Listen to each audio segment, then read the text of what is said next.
Hi, welcome. Enjoy the content, subscribe, and turn on notifications. James never imagined he'd wake up in the middle of the night to find the other side of the bed cold and empty. It wasn't the first time his wife, Lauren, had gotten up in the middle of the night, but something about that particular evening felt different. The resort room was swallowed by darkness, with only the faint moonlight slipping through the partially drawn curtains. He slowly opened his eyes and realized she wasn't in the bathroom. The closet door was shut, and he heard a soft click, the main door being closed with too much care. James lay still for a few seconds, his heart beginning to race. Over the past few months, he'd noticed small changes in Lauren, the way she guarded her phone, how quickly she deleted messages, the increasingly frequent late nights at work. He'd tried talking to her a few times, but she always had a reasonable explanation, and James wanted to believe her. After all, they'd been together for 10 years. Trust was the foundation of everything, right? But now, lying alone in that king-size bed while she snuck out in the dead of night, all those little suspicions he'd tried so hard to ignore came rushing back with full force. It didn't make sense, or maybe it did, and he just hadn't wanted to admit it. Lauren never went out alone at night, especially not in an unfamiliar place. They'd been at the resort for 3 days, supposedly enjoying a week of rest and reconnection after months of intense work. James had hoped this trip would bring them closer again, that it would silence the doubts growing inside his head. But now, feeling the emptiness beside him, James realized it might already be too late. He waited about 5 minutes before getting up. He quickly pulled on shorts and a t-shirt, grabbed his phone, and left the room. The hotel hallway was quiet, lit only by small lights along the baseboards. James walked to the front desk, but Lauren wasn't there. He went outside and followed the path leading to the beach. The sound of waves crashing against the shore was steady, almost hypnotic. The night breeze carried the scent of salt and a sense of freedom that, at that moment, felt bitterly ironic. That's when he saw her. Lauren was on the beach, near one of the closed kiosks. But she wasn't alone. A man stood with her. They were standing far too close for a casual conversation. James stopped behind a palm tree, his body taut like a tightly wound rope. He watched as the man touched Lauren's face, as she tilted her head and smiled in a way James hadn't seen in months. Then they kissed. James couldn't move. He couldn't shout, couldn't run over and interrupt the scene. He just stood there, hidden like an unwelcome spectator watching his own life fall apart. After a few minutes that felt like hours, Lauren and the man pulled apart. She walked back along the main path while the man headed in the opposite direction, toward another wing of the resort. James waited until both were out of sight before returning to the room. He got back before Lauren and lay down again, pretending to sleep. When she came in, he heard every movement, the soft creak of the door, her light footsteps on the carpet, the whisper of fabric as she took off her robe and got back into bed. She lay down beside him as if nothing had happened, as if she hadn't just shattered 10 years of marriage on a deserted beach. James didn't sleep the rest of the night. His mind raced in circles, trying to process what he'd seen. Part of him wanted to shake Lauren and demand answers right then and there. But another part, the part that was starting to take over, knew he needed more information. He wasn't going to confront her based on just one scene. He needed to know how deep this went, who that man was, and how long it had been going on. The next morning, James woke up and acted as if everything were normal. They had breakfast together on the room's balcony, talked about their plans for the day, and laughed at silly jokes. Lauren seemed relaxed, maybe even more affectionate than she'd been in recent days. James noticed she seemed relieved, probably thinking she'd gotten away with it the night before. While Lauren was in the shower, James discreetly picked up her phone. He knew the passcode, she'd never had a reason to hide it from him, or at least that's what he'd always believed. He opened her messages and found a conversation with a contact saved only as M. The texts were explicit, filled with promises and plans. James read every word, his stomach churning with a cold, quiet rage. They'd been seeing each other for at least 3 months. M was at the resort with his own family, which made everything even more repulsive. James took photos of the conversation with his own phone and put hers back exactly where he'd found it. When Lauren stepped out of the bathroom, he was standing by the window, apparently admiring the ocean view. She came up behind him and wrapped her arms around his waist. "Everything okay, honey?" she asked, her voice sweet and concerned. "Of course," James replied, turning to kiss her forehead.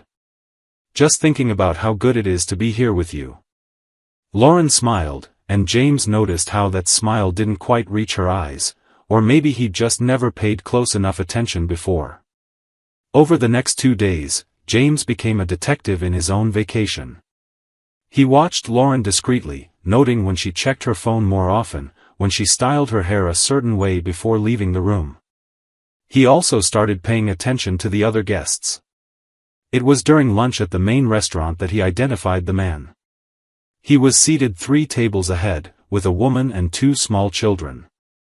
He was handsome, James reluctantly admitted, the kind of guy who drew attention without trying. The man's wife looked tired, occupied with getting the kids to eat while he fiddled with his phone. James saw him glance discreetly in Lauren's direction, a small smile flickering on his lips. Lauren didn't return the look, but James noticed how her posture stiffened, how suddenly aware she became of herself. That's when James got the idea. He spent the next few hours alone in the room while Lauren was at the pool, letting his anger and pain settle into something colder and sharper. James wasn't impulsive by nature. His career as a project manager had trained his mind to think strategically, always 3 steps ahead. Now, with the evidence in hand and the other man identified, he realized he had a unique opportunity. It wasn't enough to just confront Lauren in private. He felt he needed to reveal the truth in front of the person who'd also been deceived. That woman, Jennifer, who likely had no idea her husband was cheating while pretending to be a devoted family man, deserved to know who she was really married to. That afternoon, while Lauren was still at the pool, James went to the resort's front desk. He spoke with the manager, a man named Ricardo who'd been especially attentive since their arrival. James explained that he wanted to arrange a special surprise dinner to celebrate their wedding anniversary, which had been a few days earlier but hadn't been properly celebrated yet. He wanted to reserve a large table at the resort's best restaurant for that same evening. "Can I ask a special favor?" James said, keeping his tone casual. "There's another couple staying here, they have 2 young kids. They're always by the pool." He discreetly showed Ricardo a photo he'd taken during lunch, where the family appeared in the background. "I briefly spoke to the husband near the bar yesterday and mentioned it'd be nice to have dinner together. I'd like you to extend the invitation officially." Ricardo studied the photo and nodded, recognizing the guests. "Ah yes, Cottage 47. A pleasant family." "No problem, Mr. James. I'll personally deliver the invitation." James also asked that the invitation be framed as an official resort courtesy to a friendly family. The table would be at 8 that night, in a slightly more private section of the restaurant, but still visible to other guests. When James returned to the room, Lauren was getting ready for dinner. He hadn't told her about the special plans, just mentioned he'd made a reservation to celebrate. She was wearing a red dress he didn't recognize, elegant and figure-hugging. She was making an effort, he realized. But not for him. "You look beautiful," James said, and it was true. Lauren had always been beautiful. That just made everything more painful. When they arrived at the restaurant, James saw the confusion on Lauren's face as she noticed there weren't just 2 chairs at their table, but 6. Before she could ask, the manager appeared with a wide smile. "Mr. James, wonderful. Your special dinner is all set. And look, the couple you mentioned just arrived." James turned and saw the man from the beach approaching with his wife and children. The man's expression shifted from confusion to sheer terror in seconds. Lauren went pale beside James, her fingers gripping her purse too tightly. "Good evening. James greeted with forced enthusiasm, extending his hand. "So glad you could join us. I'm James, and this is my wife, Lauren." The man hesitated before shaking James's hand. "Marcus," he said, his voice hoarse. "This is my wife, Jennifer." Jennifer smiled, completely unaware of the tension thick in the air. "How lovely." The kids were excited when they heard about the invitation. "We don't always make new friends on trips like this." They all took their seats, and what followed was one of the most surreal experiences of James's life. He steered the conversation with ease, asking questions, laughing at the right moments, making sure the kids were comfortable.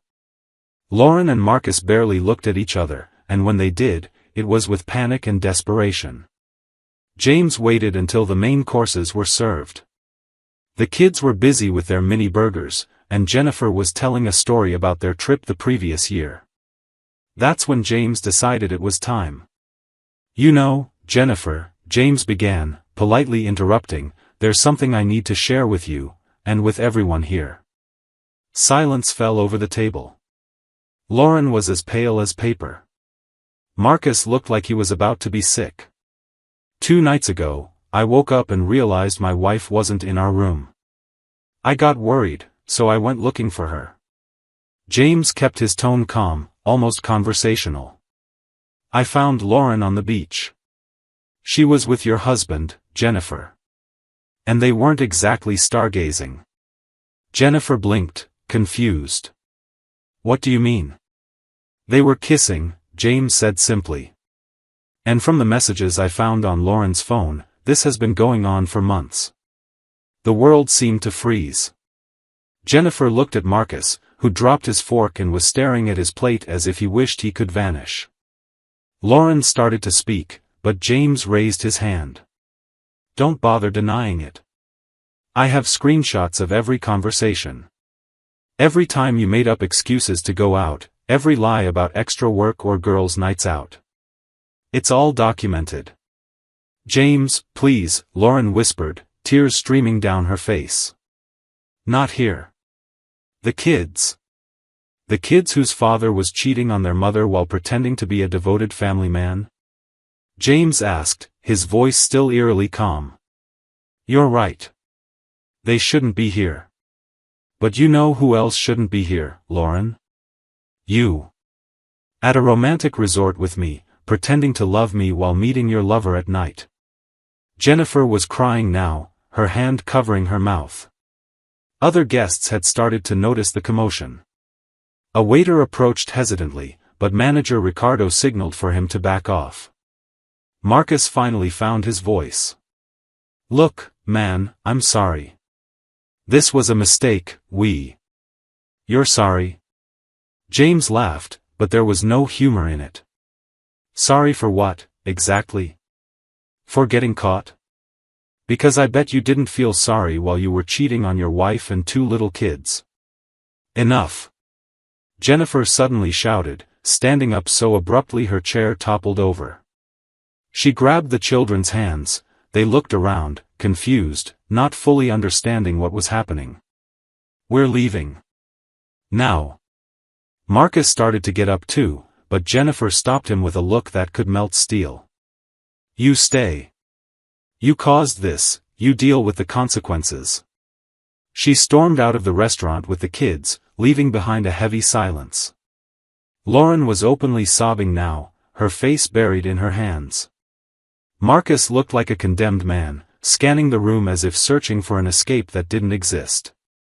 James stood up, placed a few dollars on the table to cover the bill, and looked at Lauren one last time. "When we get home, you can pack your things and leave. My lawyer will be in touch."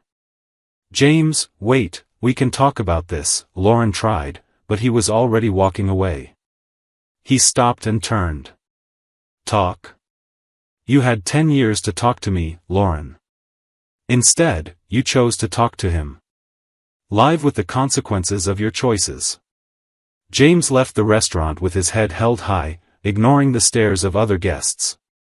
He went straight to his room, gathered his things, and moved to another cottage the manager quickly made available. Lauren knocked on the door several times that night, begging to talk, but James didn't open it. The rest of their days at the resort felt strange. James spent them alone, enjoying the beach, reading, reflecting on how he'd ended up in this place. He saw Lauren from a distance a few times, always alone, always with red-rimmed eyes. Marcus and his family checked out the day after the disastrous dinner. When James finally returned home, he'd already spoken with a lawyer by phone and started divorce proceedings. Lauren tried to negotiate, begged for a second chance, claimed it had been a momentary lapse in judgment. But James didn't budge. The evidence was undeniable, and the divorce settlement favored him. Lauren had no grounds to contest anything. The process took a few months but was surprisingly smooth given the circumstances. Lauren moved out of the house they'd bought together, and James kept most of their shared assets. She tried to hold on to mutual friends, but the story of what happened at the resort spread quickly. The public exposure had been devastating for her. 9 months after the dinner that changed everything, James was at a cafe near his office when he saw Lauren. She was sitting alone, looking somehow smaller, as if life had drained something essential from her. She saw him too and hesitated before approaching. "Hi," she said softly. "Hi," James replied, neutral. "How are you?" "Good. Really good, actually." Lauren nodded, biting her lip. "I just wanted to say, I'm truly sorry. For what I did, and how I did it. You didn't deserve any of that." James studied her for a moment. He could see she was being sincere, but it no longer mattered. That intense pain he'd felt that night on the beach had transformed into something different, not quite indifference, but a quiet acceptance that some things simply can't be fixed. "I know you're sorry," he said. "But that doesn't change anything. You made your choices, Lauren. Every single one of them." "And Marcus? Do you know what happened to him?" James shrugged. "I heard Jennifer filed for divorce. Beyond that, it's not my concern." Lauren seemed like she wanted to say more, but she just nodded and walked away. James watched her go, feeling a strange mix of relief and melancholy.